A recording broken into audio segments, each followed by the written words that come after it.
This orca cried and whined for her pod to come get her when she found herself beached on the sharp rocks. Her family couldn't help her, but what rescuers did is incredible. The last place you would expect to see an orca is on dry land. But that was what Eric Keane found when he went to investigate strange sounds he heard while sailing the seas around British Columbia early one July morning in 2015. Eric is a whale researcher, and he was on his vessel, the Bangarang, conducting a study on fin whales in the area when he heard mournful cries from a small outcropping of jagged stone on the shore of Andrew Rocks. A young orca was in obvious distress, wedged between sharp rocks and increasingly out of the water. According to Save Our Seas, Janie Ray and Herman Mutter, at about 7:30 am, Eric called the local environmental group Whalepoint to tell them what he had found. From Eric's description, the orca experts realized what must have happened. Orca pods in that area would often collaborate to hunt seals for food, some orcas chasing the seals toward the shore while others patiently waited to spring the trap. This young female orca must have miscalculated her position and, as the tide went out, found herself in shallower and shallower water until there was no way to extricate herself from where she lay wedged between the rocks.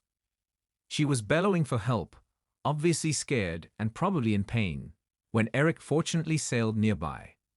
Eric was well known to Jenny and Herman, often working closely with them on their research.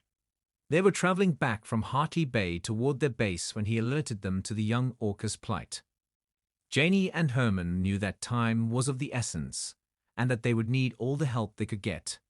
As they raced north to join Eric in Squally Channel, they also contacted Gigout Guardians at Hartley Bay and Fisheries and Oceans Canada, DFO, both marine organizations, to alert them to the young orca's desperate situation.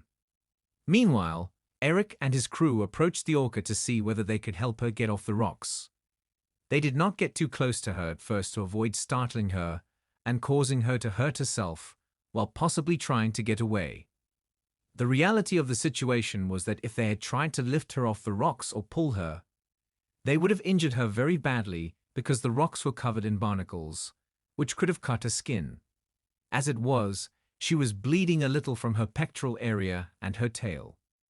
At the arrival of Janie and Herman, Eric learned that John Ford and Paul Cottrell of DFO had given guidance over a satellite phone to keep the orca cool and wet until the tide rose once more, at which time she would be able to free herself.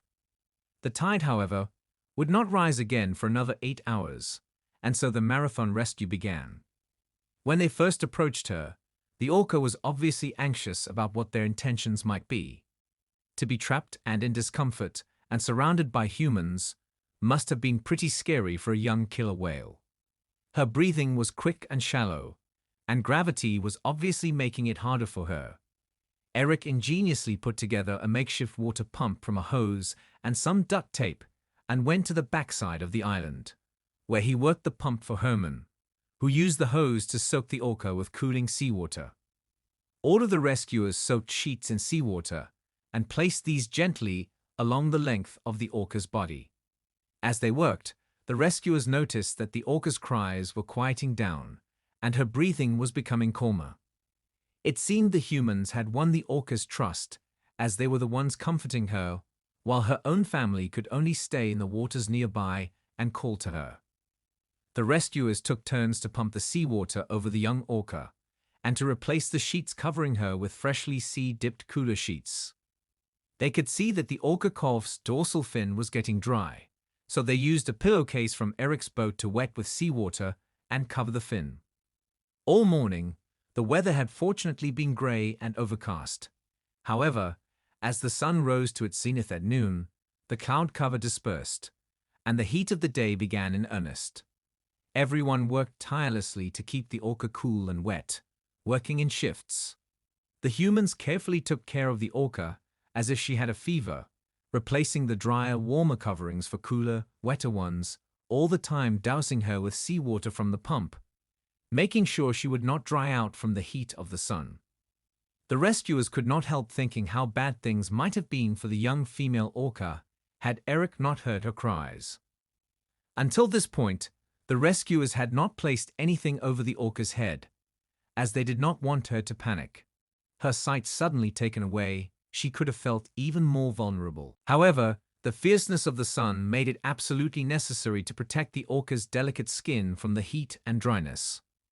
Janie describes how she watched one of the team approach the orca, inching his way slowly into the water in front of her head and delicately placing a wet, cool sheet over her head, taking great care not to cover her blowhole. This orca's youth and relatively small size were in her favor. She was only 9 years old.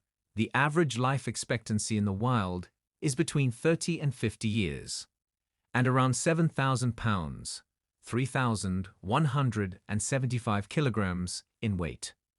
True, this is the weight of your average hippopotamus or rhinoceros or 7 cows, if you can visualize that better, but a fully grown male can weigh up to 16,000 pounds, 7,257 kilograms.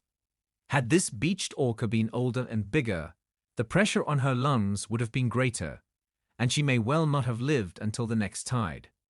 The water pump eventually broke. There was no fixing it, no matter how much duct tape Eric used. This could have been a devastating blow, but just at that moment, the sea began to rise again. After a total of 9 exhausting hours, the tide had risen sufficiently for the rescuers to begin the process of setting the young orca free. They removed the sheets from her body and head and the pillowcase from her dorsal fin. The team knew that the time had come for the orca to do what only she could do, and that's swim out of her rocky prison. They did not want their presence to startle her into trying too soon and injuring herself more seriously, so they walked away and climbed up onto a nearby cliff to watch and wait. All of them felt the same, sending her all their wishes for strength and willing her to have the ability to free herself. The water level slowly began to creep up the young orca's body until it covered her. As it happened, she began to cry out once more. This vocalization seemed different. Perhaps it was excitement that soon she could be released. And yet she continued to lie there. She would occasionally lift her tail, but she was making no attempt to swim. Her rescuers were becoming worried.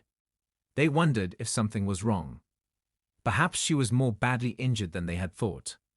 Maybe she was too drained from her long ordeal to make this one last gargantuan push to escape. They realized then that they only needed to trust the orca calf's natural instincts.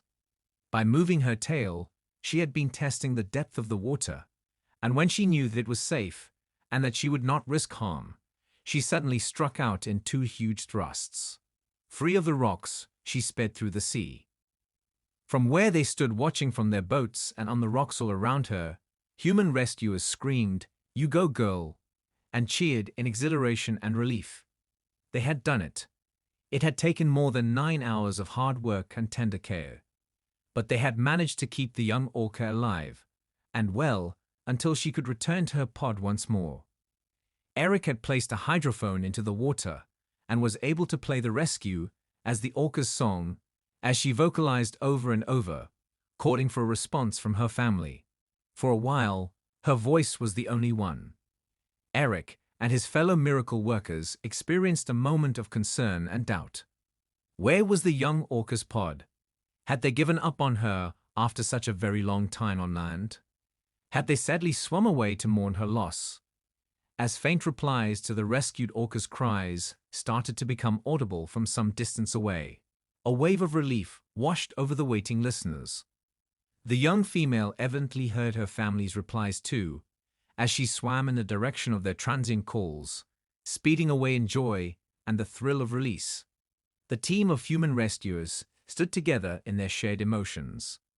They were feeling so proud and overwhelmed by what they had managed to do together. Every one of them had given their all. They sighed with relief, knowing that what they had experienced that day would stay with them all for as long as they lived.